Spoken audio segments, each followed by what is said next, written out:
Welcome back to 7 Seconds or More. Once again, we are remote and using another website. Website number 3.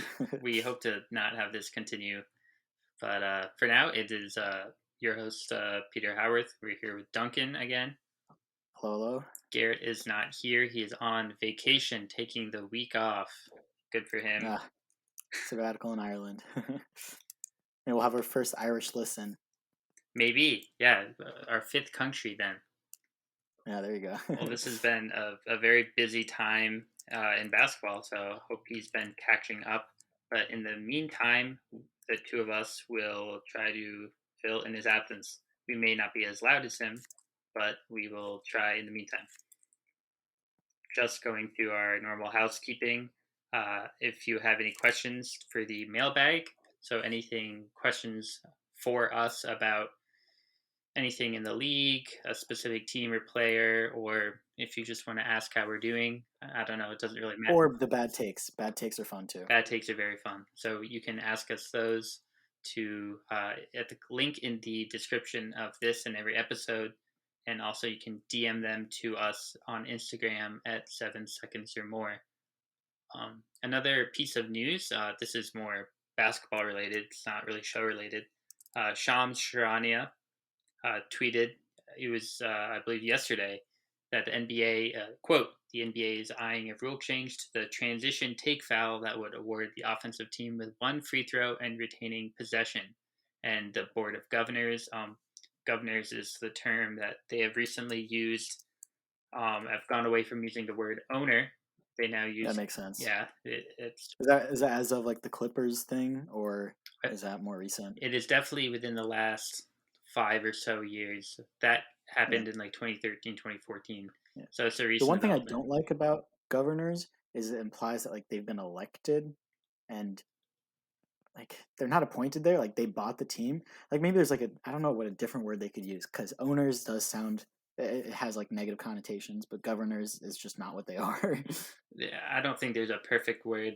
I'll I don't use the word governors. I say the owner of the team. It's not the natural thing, but it's probably the right way to say it. And the broadcast, they'll say the owners. Like if you tell me Michael Jordan's the governor of the Hornets, I'd look at you funny. I would not think of him as the governor. Yeah.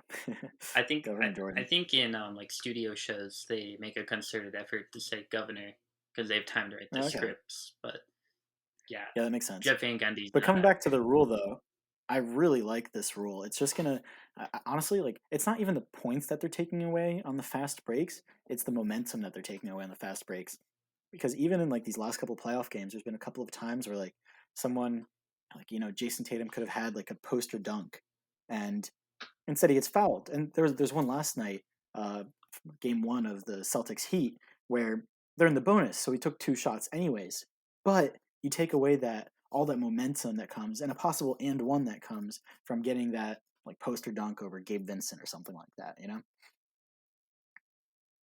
Yeah, so just going with that, like I'm excited for them to go in this new direction and give them the extra possession and the free throw. I wonder, like, if you give them 2 free throws, then there'd really be no reason to do it. Because 1 free throw, you can still like, yeah, okay, I'll foul him on this, and maybe we'll get the steal, and they'll only get 1 point from this possession. You could talk yourself into it if it's 1, but I am not sure if this is the same rule that FIBA implies. I forget the exact wording they use for it. I believe it is a non-basketball play or non-basketball foul, and so it is exercised as a technical foul. I've been pleading for this all year. This is partially buoyed by me watching the Olympics. The Olympics they use FIBA rules. FIBA, for in case you don't know, is basketball's version of FIFA. It is essentially the world basketball. Yeah, it's the international like governing body of basketball. Is it as corrupt as FIFA? No, I don't believe so. Well, it's not that big of a deal because like that's true. The NBA is the peak Gotcha. But if they do it, I'd be very excited. Just because, you see it all the time. The take fouls and transitions that kind of take away from the flow of the game. And if there's a way to remedy that, which there has been in international basketball, there's a precedent, there's a solution. I'd like to see it. So uh, Yeah. maybe that'll be the question for today's episode. So if you're listening to us on Spotify, this is another reason to listen to us on Spotify. You can reply in the, I believe it's only in the app. So Gotcha. That's weird. yeah, I don't know. It doesn't make any sense. It doesn't seem No. that hard to implement. But in the app, you can reply and say if you think they should implement this or not, and why. Speaking of which, we are now going to move our reading last week's Q&A and polls to the end of the episode, just as sort of a light way to end the episode. So if you were looking for it right here, that is where it is going to be moved for now. Nice. And right after this break, we are going to sort of recap last round, the second round, and make our all second round teams. A couple weeks ago, I did this with our friend of the show, Daniel Park. Not the pod. Friend of the show. Friend of the show. Dan unfortunately couldn't make it to today. Hopefully, we'll get him back soon. But we will be making our teams right after the break. So, coming back from the break, we're going to do our all second round teams. We have tweaked the format since last time. Last time we did 2 guards, 2 forwards, and a center, and it worked well for last round with Nikola Jokic still being MVP and still being in the playoffs. But in order to accommodate flexibility, and I just think this is how these awards should go, so we can honor the best players instead of being haggling over positionality. We're going to do 2 guards and 3 forwards / centers. It's not quite as radical as just going 5 players, but I think this. Yeah, and honestly, the lineup we're gonna come out with, like, it kind of, he's pretty much a center anyways. Yeah, so a little preface with that is Peter made his lineup first, and I went to make mine, and I agreed with it. I shouldn't have looked. I should have tried to make it without looking at yours, but I don't know what I'd change. It is a little damning with that stuff. I know Garrett referenced it last week when we were talking about that sort of Instagram game we played, where once you look at someone else's, it's hard to like come up with your own original idea. But nonetheless, it's still a fun thing to do. Just rattling through mine, I have at the guard spot of Luka Doncic and Steph Curry, and then at forward I have Jimmy Butler, Jason Tatum, and Giannis Antetokounmpo. Which, I mean, it sounds kind of obvious, but it just there happens to be a lot of carryover from the last round's teams. Like Luka, although Luka was snubbed from as the guards for the first round teams were Jalen Brunson and Chris Paul. Yeah. Well, that was just playtime, with the injury, it kind of takes away from that. Like, how can you be the best player when you didn't play half the series? But going into like what you had there, I saw a crazy stat about Luka and in elimination games. Not that he's played a ton of them, but he's played a couple this season already, right? Mm-hmm. At least 2 in the last series against the Suns. He is the best all-time player in points per game in elimination games, like 39 points per game. Like number 2 is Jordan. It's and that's insane. crazy. It is a smaller sample size for Luka because this is his 4th year in the league, and he did not make the playoffs every year. And he had first round exit. Yeah, last year against the Clippers in a Game 7, he put up 46 points, and they still lost. So that what helps buoys that stat. That's true. I mean, the rest of the forward spots, if you've even taken a glance at the playoffs, you don't have to watch every game. No one does. I don't. Duncan, you don't. No. Watch as many as I can or want to. We try, but there's only so much Mavs destroying the Suns that you can take before you turn it off. No, that was oof. Yeah. Yeah. So Jimmy Butler, Jason Tatum, Giannis are kind of obvious.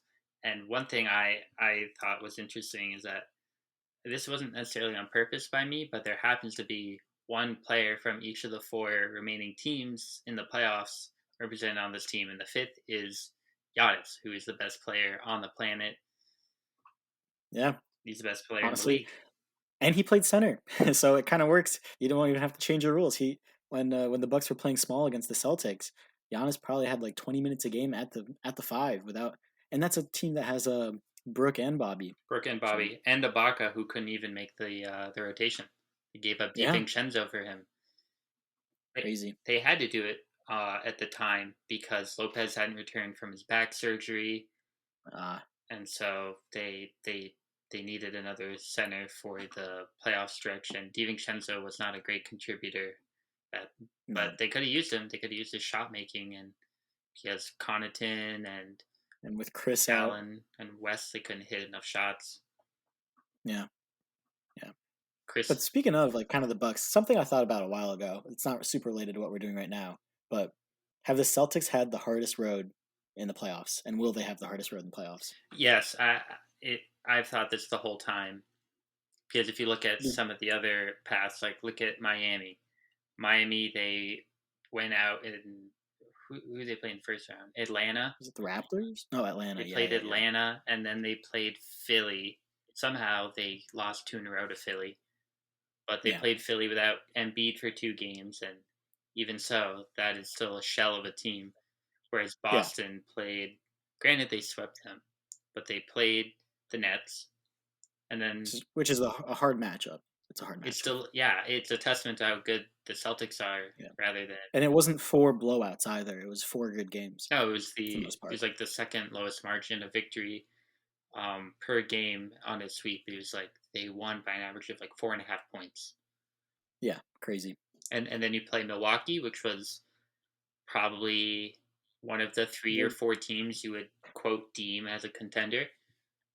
And then you play another championship contender in the Miami Heat going on right now. Yeah, and this is something we'll get to later, but I think Miami is sort of being disregarded. Granted, we are recording this on Wednesday, May 18th at around 6:30, 7 o'clock. Yeah. And so, Between game 1 and 2. yeah, last night the Boston Celtics did fall to Miami in a sort of collapse by the Celtics in the second half. Again, we'll get to that later. But Yeah, I think Miami isn't getting the credit just because they just keep doing this every year. They go yeah, out and win games, and Jimmy Butler does his thing. And yeah. And that's why I'm glad to see Jimmy Butler on your list, and why I agree that he should be on the list of this all first round team, or all second round team rather. Just because they were saying it in the broadcast last night that the Heat play how Jimmy Butler plays. It doesn't. No other player can carry the Heat like Jimmy Butler does. Like last year in the playoffs, Jimmy Butler didn't play well. First round exit, and he carries his team and he deserves a spot on that all round team. they live and die by him. There's not that many players who can impact a team or a game like that, and Jimmy took over last night's game. There's some players who had great auxiliary performances. I love using that word on this auxiliary. That's fancy for role players. Very fancy for role players. Gabe Vincent played There you go. well. PJ Yeah, Tucker, he was out for a little. There's an injury scare, but he came back and played well. Max Strus yeah, hit some shots late, which helped them. yeah. Tyler Hero had some early shooting capabilities, which they desperately needed. Yeah, and I'm not going to get into it. We have Yeah. time dedicated at the end of the pod or rather, second half of the pod for this. Yeah. All right. Well, coming back to the team then, the one thing I maybe wanted to change was Steph as that guard.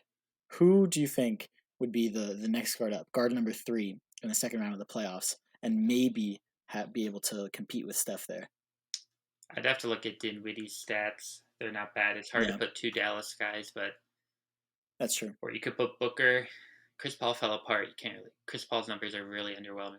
Booker It's was just the also underwhelming. 2-0 lead. 2-0 lead for the Suns and Chris Paul. 2-0 Only and a player to 3-2. blow Yeah, only player to blow 5 2-0 leads in his career ever. Chris Paul. I forget. I don't know the specific stat, but it was like in all time game sevens, Chris Paul is like 7-18. Yikes. I saw That's I think crazy. it was on TikTok. There was a quote Chris Paul when I believe it was last year's playoffs when or maybe it was the bubble. It was when he was on the Thunder and they played the Rockets in that game 7 in the first round. It was the James Harden Russell Westbrook Rockets, Gosh. and so they beat them, which shouldn't have happened. And it was like some people want the game sevens or some people don't. Some people step up and I want it. Ooh, that does not age well, Chris. No. freezing cold take. That's a submission. And this is coming off last round where people were ready to anoint Chris Paul as one of the Grant. Okay, he's still a top 5 point guard. I'm not doing this again. Yeah.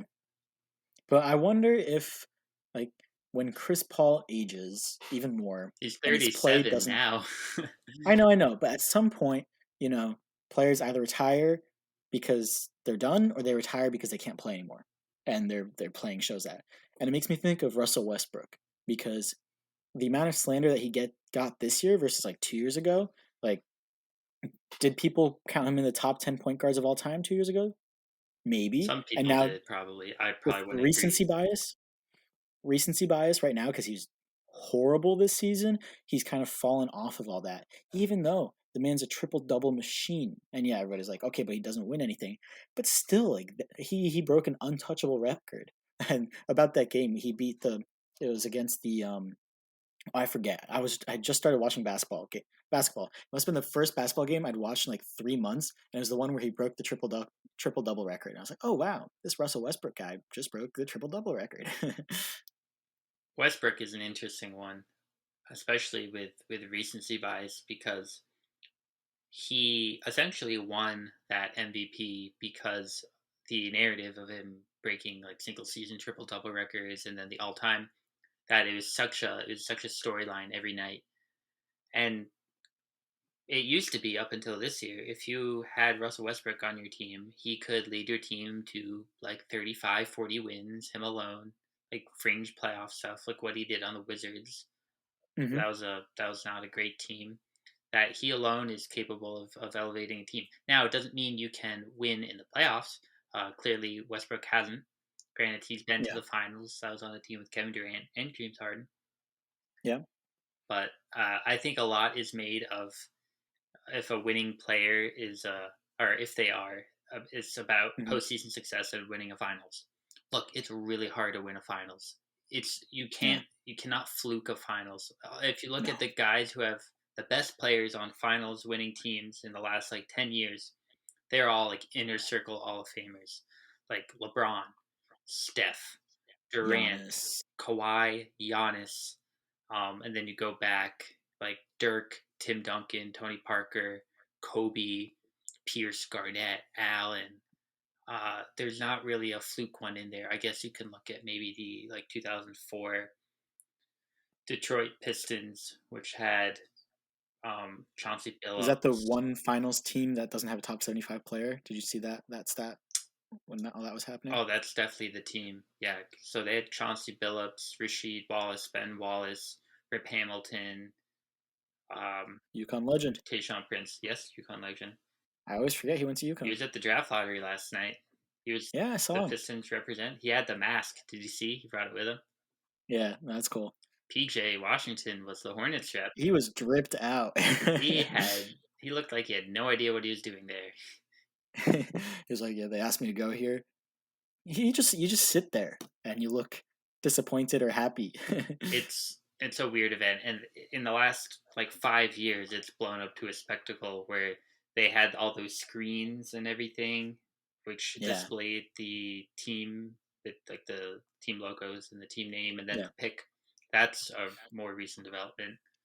I was so relieved to see that the TV time was only a half hour slot because they could have fit that into a 1 hour slot and it would have been an hour talking with like Chet and Jabari. Also, Chet was swimming in that suit. That suit was huge on him.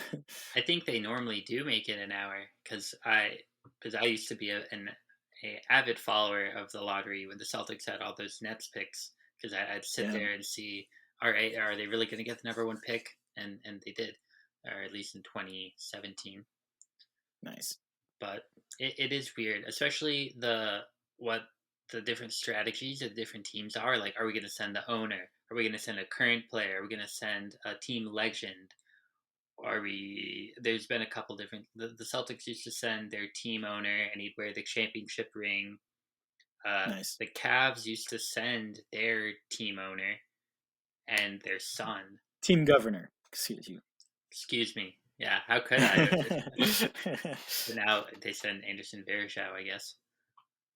Yeah. I think more teams Well, do it was that to interesting. players, their current Yeah, but players. it was weird the whole Dame like conversation that the reporter had with him, and like she tried saying it without saying it. Like, are you like trying to make your team better here? Like, you say you're committed to the grind or whatever, but is I don't know. I feel like it was very symbolic having him there meant that whatever this pick was is one of the keys and tools that will help him have success in Portland.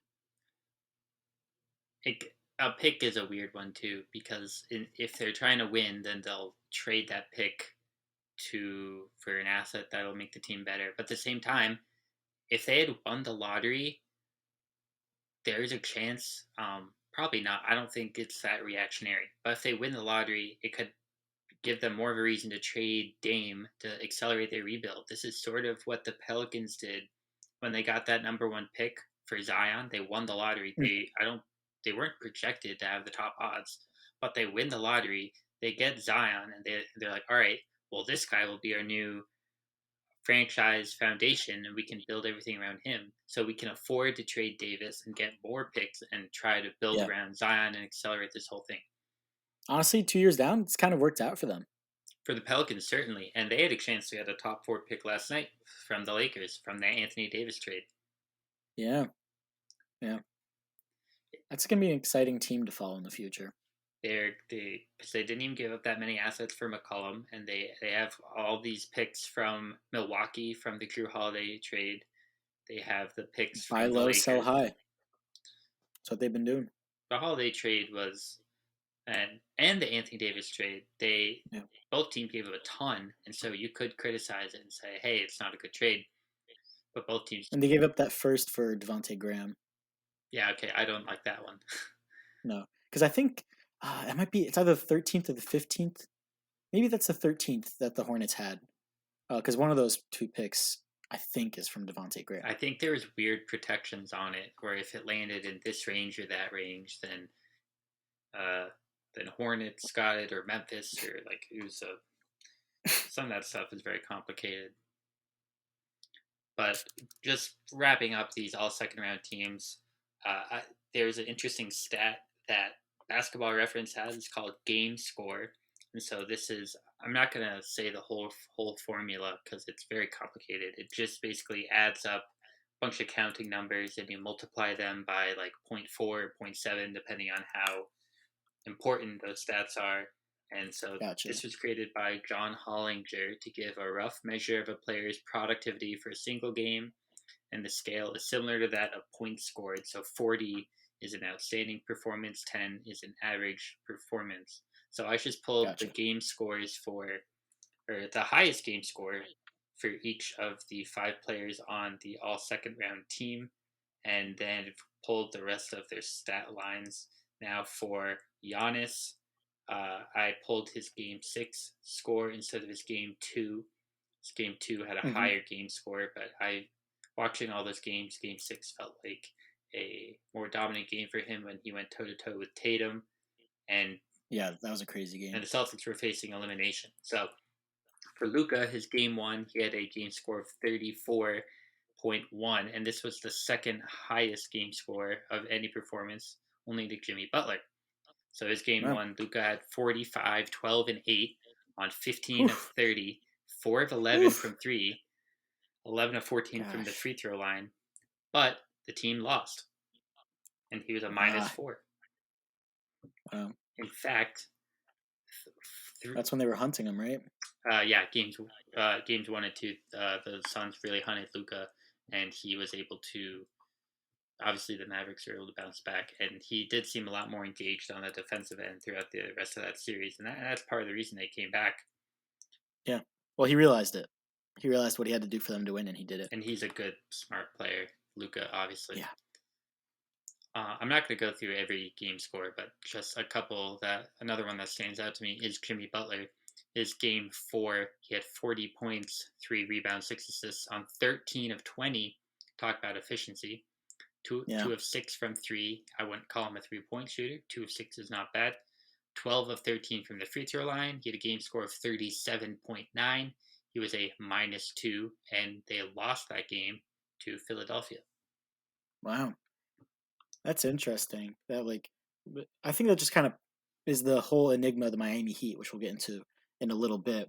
Is that the team is Jimmy Butler, but it can't just be Jimmy Butler. Like he has to perform well for them to win, but it's not enough. He has to perform well, and the key auxiliary players have to kind of carry their weight as well. And I don't say this to take away from anything the Miami Heat have done. As I was saying earlier, I think sometimes we take too much away from them. But last night, it felt Yeah. like for them to win, it took a collapse of the Celtics being undermanned and tired after a really obviously tough battle against Milwaukee, and just enough from those auxiliary players from Reese and Gabe Vincent and PJ Tucker, Dwayne Dedman, although he didn't really do anything. They just needed enough from those guys. Yeah. Oh, were you a Dwayne Dedman fan? My bad. Well, we'll get into it a little more. Dwayne's in Miami usually perform well. Yeah, that's true. That's true. But yeah, so a little more on that. Unless you have anything else to add, Peter. I don't believe so. Uh, I think this team's pretty locked down. Although I looking at these stats for the series, it is ridiculous. Like, who do you think of those five? I don't know how much you looked at all the stats because they're kind of dense to look at. Who do you think had the highest field goal percentage for this series across those five? all right, so I don't think it's gonna be Tatum because I know Tatum, like he's efficient, but he's not always like he has the most missed shots in the NBA because high volume. Um, Maybe Giannis because he's taken a lot of close shots. I'll say Giannis. Yeah, why not? Jimmy Butler. Oh, interesting. Yeah, Giannis was 45.7% and Jimmy was 51.3. So Crazy. second place was actually Luca at 47.6, which is insane. That's yeah, and having 27 points and a half, insane. Yeah, Butler's just so efficient, and that doesn't even factor in his free throw shooting. I do not Oh have yeah. this pulled up, but I'm sure Jimmy Butler's Well, he was 100% last night, right? from the free throw line certainly felt I like think it. so. Yeah, I think it was 18 of 18 or something like that at one point. He's insane. Yeah. But I'm sure his true shooting percentage is what I was saying. I'm sure it's insane. Oh yeah. Well, we will have more on Jimmy Butler and the Miami Heat, as well as the Boston Celtics, right after this break. Coming back from the break with Miami and Boston. So, what I have written down is my thoughts coming into the series. I read this yesterday afternoon, so before last night's game one. But these are two teams that typically play each other really well. Since Tatum and Adebayo were drafted, they were in the same draft class, so 2017. Granted, Tatum's better than Bam, but they're both very good players. They've been teammates on Team Yeah. USA. I'm sure they've played each other in AAU circuits. Um, but the Celtics have a 9-7 lead in the regular season in those Hmm. games since then. And since Jimmy Butler joined the Heat, which was in the 2019-2020 season, uh, Gotcha. Butler is sort of the identity of the Heat. So the Oh yeah. Celtics have a 5-4 regular season advantage. Then So barely an advantage, pretty even. no, they're very even. And as a Celtics fan, whenever we play the Heat, I know it's always going to be a bumpy, ugly game that I will hate watching. I do not Yeah. like it. However, game one last night, I that was exciting to watch, even though it was bumpy and ugly. But it kind of had me thinking of just the defensive grit. And so I found a little stat, and it is the points playoff points allowed per 100 possessions by all the playoff teams this season. So Peter, I'm going to have you guess um, out of the Heat and Celtics, who do you think has the lowest? So the lowest would pretty much translate. It's a better way of seeing like a total score of a game, like points per game allowed defensively. Um, who do you think out of the Heat and Celtics has the lowest, and what other playoff teams are down there with them? So per 100 possessions is a good way of doing it too, right? Because it's sort of a way to equal the playing field.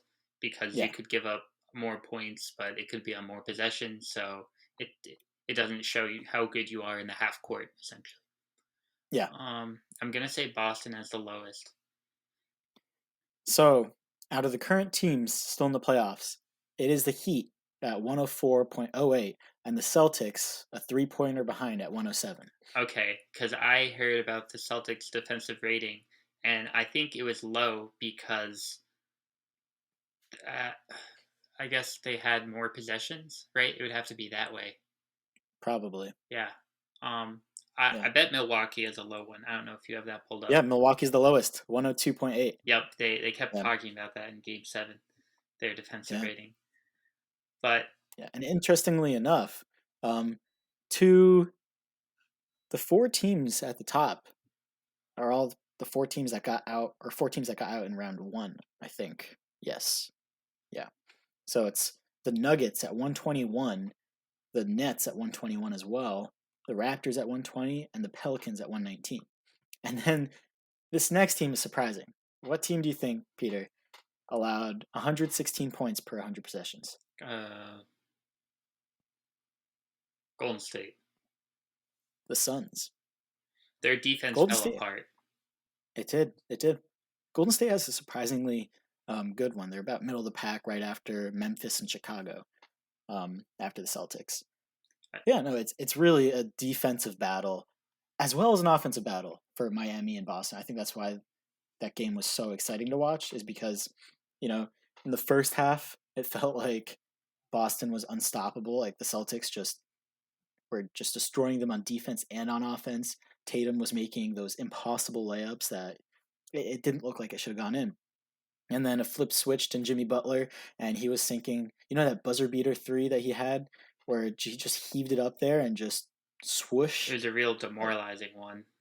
Oh yeah, and I think I'm kind of cheering for the Celtics here. Like they're fun to watch. I want them to win, but even that, like I had to like let out a shout, just like out of awe. Like that was insane. The guy, he's not a 3-point shooter. He's got Tatum closing in on him with the buzzer, like the shot clock winding down, and he sinks like the most magnificent three. In So in, that was crazy to in the watch. short corner too.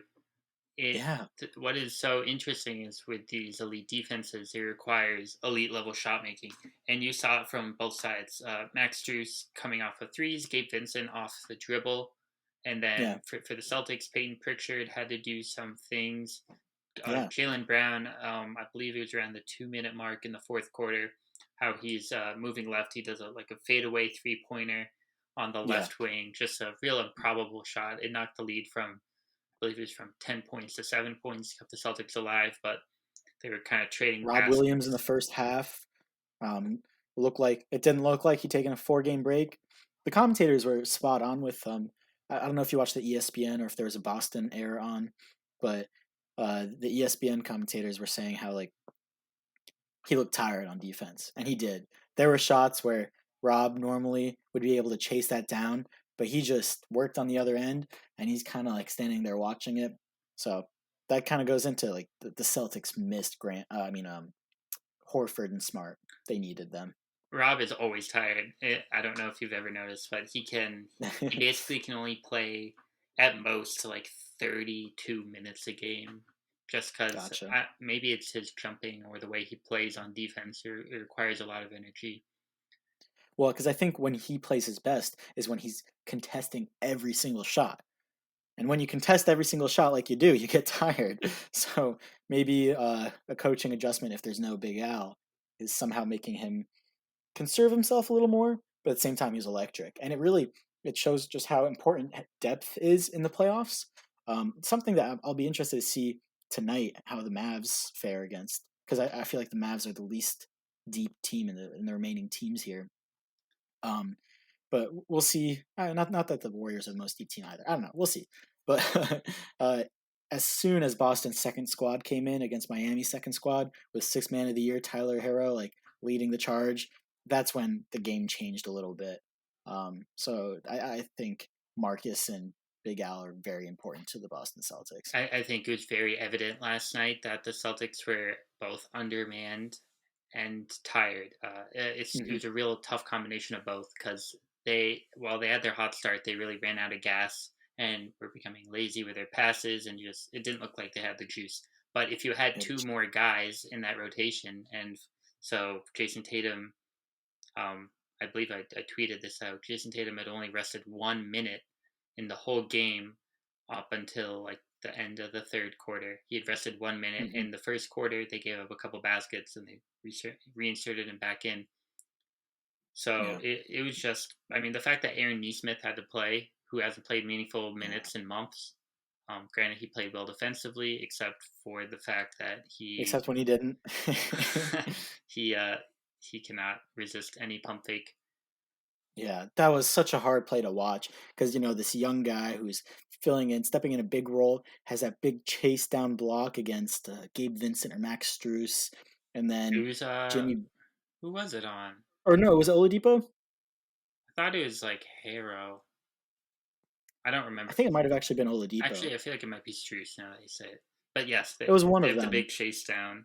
But then Huge chase down block, and then Jimmy gets him with the pump and the bump. Jimmy's the best at that. You can't stop it, so it gets pump bump foul, and it just was for nothing. and I believe there was like no time left on the shot clock. Or no, on the game clock. There was zero point 0.8 seconds left in the third quarter, I believe. And so Yeah, no, you're right. that's a killer. That's 2 points that you didn't have to give up. And that would have been momentum going into the fourth quarter. It was just unfortunate, and also like it just sometimes when you don't watch a Celtics game and you're like, who are the Celtics' two best players? Yeah, Jason Tatum and Jalen Brown. Where was Jalen Brown last night? Like, He showed up a little too late. yeah, He just couldn't dribble. This was something I thought Milwaukee could exploit, but basically, especially when they're down, Jalen Brown sort of has one MO and is to put his head down and get to the basket. And so they basically blitzed him, and every time he either threw it away or threw it off his foot or something. He was always on the ground, couldn't get back in transition then, and it was easy points for Miami. yeah, especially with those back-to-back Jimmy steals and dunks. Like that was, and those were, I think, were those both Tatum turnovers, or one was Derek White, one was Tatum. Either way, like those lazy passes, like just do the dribble handoffs. Don't, especially like fool me once, fool me twice. Like that kind of thing. They did it 2 times in a row, and that was kind of embarrassing there. It was like three or four, I think, in total in that third Yeah, quarter. yeah, But and getting outscored by like what 27 points in the third. That's a good way to lose a game. I think that really showed the importance of Marcus Smart, the playmaker, um, Yeah, and obviously the defender. But the playmaker, he helps them get in their sets, and he's a smart player on offense. And yeah, him bringing the ball up the court meant Tatum could do it less. That's Tatum had to work a couple times. Oladipo went and poked it away that one time when he was being really lazy. yeah. So I don't know if that was the problem though, because Peyton Pritchard he was doing great. That man, yeah, he was great. Also, Grant Williams, like I don't know. I think I like the Grant guy. Curry, I Grant Curry. Oh my god. Uh, Grant Westbrook last night. Not that he he shot didn't even that bad. He shoot any just threes. He didn't even have the confidence. yeah. I don't understand. Just like it's confusing. They had him mic'd up. They had him wired. He was saying, "You're only as good as your last game. You're only as good as your last game." Or him and Tatum were having that conversation. Well, going into game two, you're only as good as your last game. You really got to step it up this game and really make a difference, especially when you're down to your starters.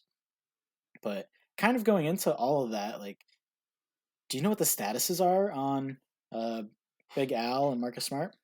So as of yesterday, I believe it was Woj said that the Celtics are preparing to play Game Two without Al Horford. Obviously, it's somewhat up in the air because he is in COVID, or rather, he's in health and safety protocols, and it's really he can't do anything about it. I don't think he has COVID. Ime Udoka was unavailable to talk to media today due to a non-COVID illness. Mm, So he couldn't really enlighten us there. But Marcus Smart, I think he was. They said he was a true game time decision for game one with that mid foot sprain. I presume hmm. that he will gut it out for game two because that's what Marcus Smart does. And he was there Yeah, in his whole Miami Beach attire for game one, I watching love that it. all unfold. And I presume he would, whatever injection he needs to have in that foot to make himself feel okay, I presume Oh he'll be yeah. out there. Oh, yeah. And also, I loved the showing of Coach Smart there. You see him going over the assistants and like trying to call plays and do defensive adjustments. You know, As a Charlotte Hornets fan, we could use some defensive minded coaching. Marcus, you can apply for the position. I think it's vacant right now. You have a Um, player coach like Bill Russell. was Bill Russell? Is he a good coach? I don't even Well, know. he was a at the end of his career, he was a player coach. They Gotcha. won titles, so yeah, I would say Wow. Bill Russell's a good player and a good coach. Well, I knew he was a good player. I was asking about the coach, but yeah, no, I think even Marcus being there is good for the Celtics. He really like he's part of the soul of that team. I don't know if you would agree with that. He is Um, the soul. yeah, he's kind of the identity too, just that defensive grit. Although the Celtics weren't horribly defensive, they were below their average, but they weren't bad, especially in that first half. So I think there's a lot of good things going on, and they can continue through that.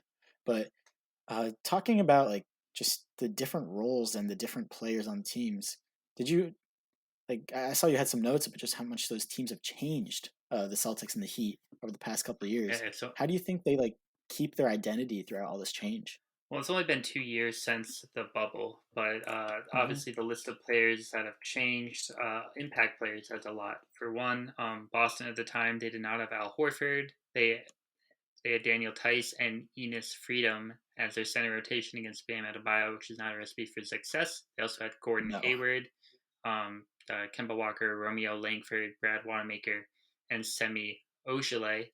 And since then, they've added Derek White, Peyton Pritchard, and Grant and Rob Williams. They were both on the team at the time, but they didn't really play.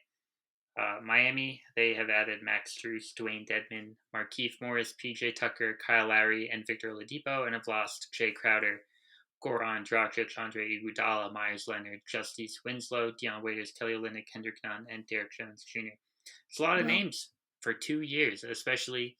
And when you have that much turnover, you think that doesn't lead to success when you lose that many guys, bring different guys in. But it's not the case. Yeah. And you asking really why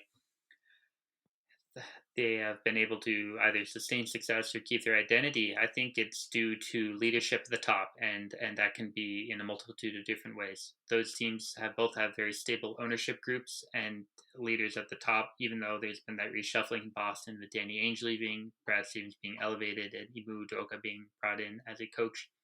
But the team governors really enable those staffs to be able to do what they want and build their team with confidence. Yeah, and that's why the Dallas Cowboys will never win a Super Bowl. Unrelated, but It's Jerry Jones as the owner coach, uh, there's a reason that if Jerry Jones were the coach, he would have been fired already. So I unrelated. also have a theory that Mike McCarthy is a bad coach.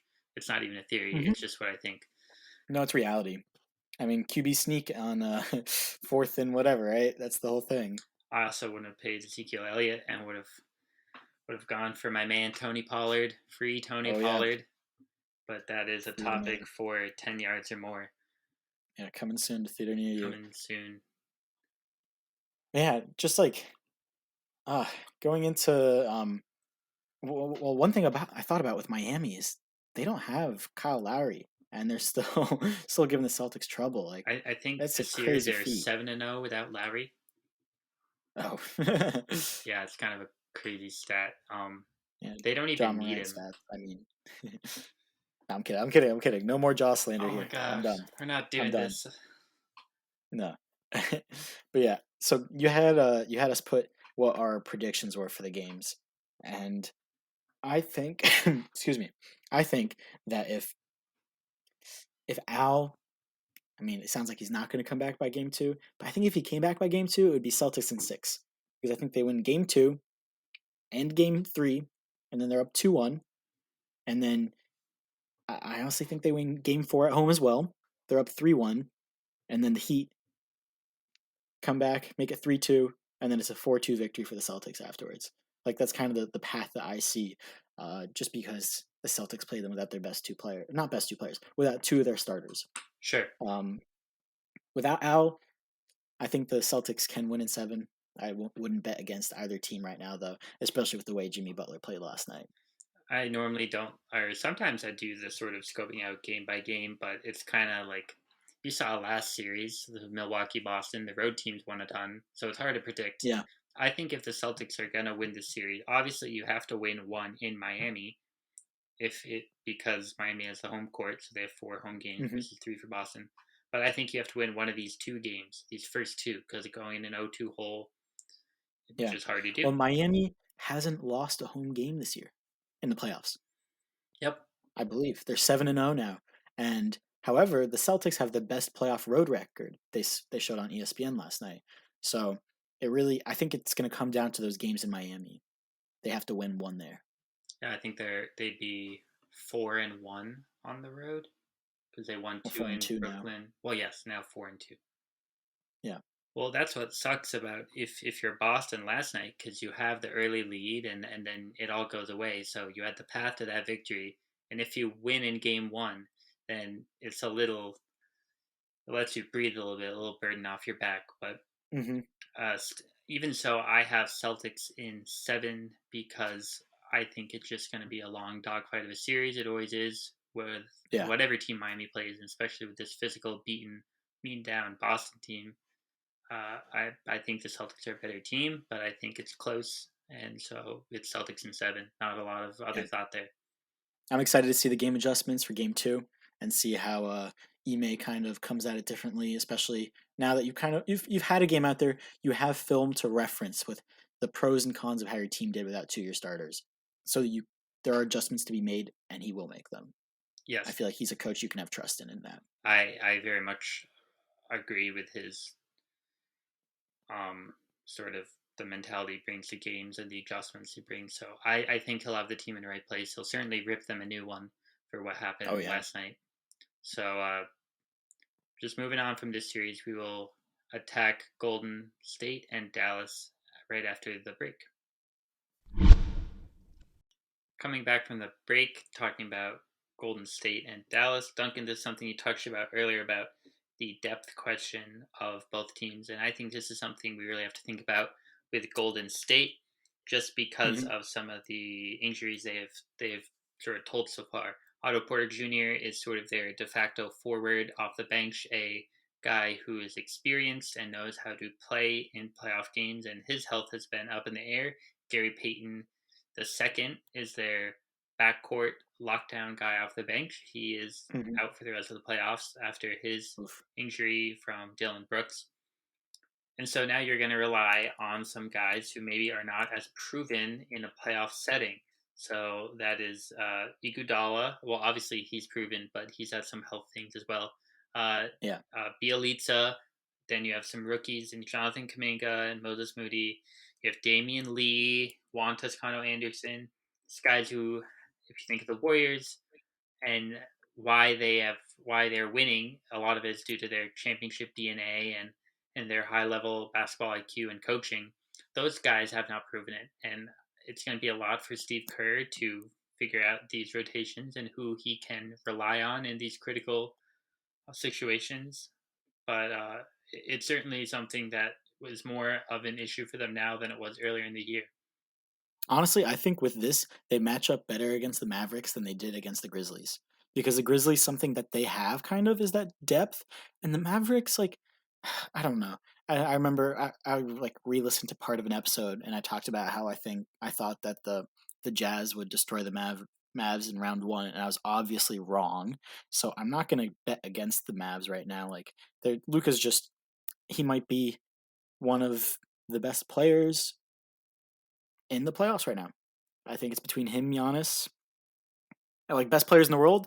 Like Luca's up there, and it's funny because he doesn't look like a basketball player, like he does, but he did this on a Big Mac and a handle of vodka every day all summer, and here he is like leading his team to the Western Conference Finals. So, like going with that, not only does it kind of match up well that the Mavs are less deep for the Warriors, but vice versa as well. The Warriors are not a super deep team, and so I think the Mavs can exploit more of the star matchups. So if Jalen Brunson and Spencer Dinwiddie as well as Luca are just all playing well, like it, I don't think it'll be a 4 or 5 game series. I think it'll definitely reach game 6 and 7. Certainly with the Utah series, that was one where you could see the path to Utah winning because Rudy Gobert really didn't have a guy that could contain him. But at the same time, we've seen year in and year out that teams can exploit Rudy Gobert in the playoffs, and that is something Dallas did again. I actually think Hmm. this lines up to be a good matchup for Dallas because some of their weaknesses are defending high level wings or bigs, and Hmm. they are not going to run into that issue. Your only Yeah. issue is going to have to be to throw guys at Steph, Clay, and Poole. And guess what? You have some high level players in Dinwiddie and Brunson and Luca and Bullock, who's a high level defender who can guard any position. And so Hmm. I again, it's still going to be a tough series. I'll jump right into my picks for now, just because I don't have the most to say. Really, my biggest thing is the depth and some of these individual matchups. I have the Warriors in 6 because I think Golden State is a smart team. And I just, if they're sort of an even matchup personnel wise, I will defer to Golden State due to, again, what is sort of being said a lot about Golden State, their championship DNA and what they know how to win games, and they do have home court, which I think matters in this case. So I say Hmm. Warriors in 6. Yeah, I think it's going to come down to Game Seven. I have the Mavs in seven. Not the highest confidence ever in that pick, but I really think that just you can't discount Luca. And although the Warriors are a fantastically coached team, so are the Suns. And the Suns lost by how much in like Game Seven? So I think coaching wise, maybe like there's only so much you can coach against Luca. So we'll see how that goes. But I agree with what you said, like, or what you wrote, is that in the case of a bad Luca performance, can the other guys step up? I don't know. I don't know that they can. Um, so we'll kind of see how how it all goes, especially with the home court and everything like that. But if the Warriors haven't seemed unstoppable, granted they've had some injury, they haven't seemed unstoppable. If the Grizzlies stole 2 games against them, I believe that the Mavs can steal more than two against the Warriors. There also is the sort of tried and true who has the best player in the series, and in that case, it is Luka Doncic, and we can all see a path to them winning the series just Hmm. by him being the best player on the court at all times. And it may take 7, but I think there's a path there, and it's kind of crazy. Some people, I believe Bill Simmons was referencing that this sort of feels like the 2007 Cavaliers. This was LeBron's 03, 04, 04, 05, fourth year in the league, just like it's Luka Hmm. Doncic's fourth year in the league, and he sort of carried a Mm. lesser Cavs team to the finals against the Spurs. The Spurs won. Tony Parker won MVP or Finals MVP. A more experienced Spurs team that sort of knew what they were doing. You could see a path to a similar thing happening with Luca carrying this somewhat lesser surrounding cast Mavericks team to the finals against Miami, who has made a finals before, and they have a lot of guys who are battle tested. Boston has made it to the Eastern Conference Finals a lot. Granted, their team is just not as old as Miami. But Hmm. it, do you think there's a scenario that Luka Doncic is just the best player or he becomes the best player left in the playoffs, and he just wills his team to a deep finals run? That might already be the case. I don't know. I think so. Like Luca, he just I, he put up insane numbers. I you can't bet against the guy. I think that there's a strong chance that Luca is the best player left, and it'll be tested by this year. But it's fun to see all the narratives going in with these finals and the playoffs this year. Just like I'm honestly, every team that wins brings a fun story. Steph adds another ring, becomes an even more grounded for best shooter of all time, one of the best players of all time. Tatum, Jimmy, or Luca all get their first ring, and like that's cool. So honestly, I hope that the Warriors don't win. I mean, if they win, it'll be because they deserved it. So we'll see for there. I don't think they will win, but It's cool to see all of the new faces making up most of the teams left in the finals here, and the new face of Luca could he could win it all.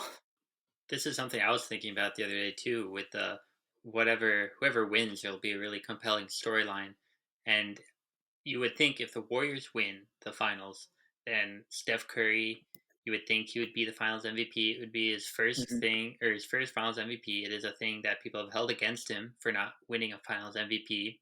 So we can finally Hmm. get that away from him. At that He'd be the point, first Magic Johnson uh, award for the Western Conference the MVP. Magic Johnson, yep. But he would then have four rings, two MVPs. So then you're looking at is he the best point guard ever? I'm not going to get into that, but I think then that becomes even more of a debate because he'll have some of the Hmm. accolades to back it up. Yeah, yeah. Especially with like it's not been an easy road. They've had injury. They've lost depth. Like it'll be interesting to see. Um, yeah, I don't know with this matchup. I think it should come down to game 6 or 7. I'd be surprised if it didn't. Um, I think Luca, obviously, he has those stats in the elimination games. But then again, he's playing against Steph, Clay, Wiggins, Draymond. Like I don't know, Looney, it's a tough don't matchup. forget about Looney. Kevon Looney. Well, he had 22 rebounds or something crazy like that, right? Hmm. In that one game. So yeah, Kevon Looney. I won't discount him, but we shall see how this goes. Yes, game one is tonight, and what is nice about these series that they have staggered them. So every night it'll be NBA basketball. So tonight, Wednesday, is the Mavericks and Golden State. Tomorrow will be Boston at Miami, and we will go back and forth until the conclusion of both of those series. Oh wow, only one off day for each one. That's really cool. Yep, yeah, they didn't really mess with anything. Just it'll be a grind to the finals. Yeah, Dame Lillard knows. But also, it's Well, he interesting. doesn't know the grind to the finals. No, not to the Not gotten finals. He that knows the far. grind though. He knows the grind. But it's weird how the NBA like 2 weeks in a row there's no games on Saturdays. It's just weird. Like you have a game on a Monday night but not Saturdays, Um, I'm trying to think which if is there like was some sort of like conflict because oftentimes they I don't don't like the know. conflict with was like the Kentucky Derby. Was that on a Saturday? Because you Yeah, don't but want to it was conflict with over by that. 7 p.m. I don't know. Maybe it's Yeah, I just the think way that's it worked, where some of those yeah. the series that would have lined up onto Saturday ended early. It's the lapse in the NBA marketing, which is why they're not as big as some of the other leagues. By other, I just mean NFL. But that's okay for another day. There's a lot of reasons why they're not the same as the NFL. But just wrapping up the show, we will read last week's Q&A and poll. Starting off with the Q&A, who would you rather have to build your team around, Ja or LaMelo? I'm interested to see what you think of that. I think the answer is Ja because he's just the better player. He's Yeah. like 1 year older than LaMelo. Um, Hmm. uh, Now, as a Hornets fan, do you are you swayed by this, or are you just gonna go with Ja, who's just we're not gonna. There's no debate. Ja's a better player at the moment. Yeah, I think Lamelo and Ja are actually more similar than people might like say they are. They're both team players in the sense where like they they're open on bringing up their teammates and they have like young, lively energy. But numbers don't lie, and right now Ja is better than Lamelo. So if I were to build a team, I'd want the better player. Even though I like Lamelo better because I'm a Hornets fan, duh. But just obviously, I think the obvious pick would be Ja in this scenario. And it does scare me every time he lands on those knees, Ja. It's just That's true. That's true. it's very But that's scary. the other thing is that who knows? Hindsight is 2020, and maybe a year from now, like next year, Lamelo would make a similar jump that Ja made, and he'll get Most Improved Player of the Year. It's a good point. You could see that happening. Yeah, but as of right now, yeah, I think Ja's the answer. Was that the consensus in the poll? Yeah, it everyone said Ja, so I wasn't even gonna read the individual responses because they were all Ja. Nice. And then with the poll, it was what will be the outcome of Milwaukee Boston at the time. This was before Game Six, so the three options were Milwaukee wins Game Six, Boston wins Game Six, and wins Game Seven, and Boston wins Game Six and Seven. So half were for Milwaukee winning Game Six, so that would have just ended the series. Hmm. Milwaukee would have moved on to face Miami, and then the other half said Boston wins out. So half the people were right, and obviously there was a path to Milwaukee winning Game Six. So it was a real tight. Uh, it was as tight as it gets because it was a tie, but Yeah. it was interesting seeing the outcome of those. Again, if you want to interact with these, you can listen to us on Spotify, and in the app you can reply to this and every week's Q&A and poll.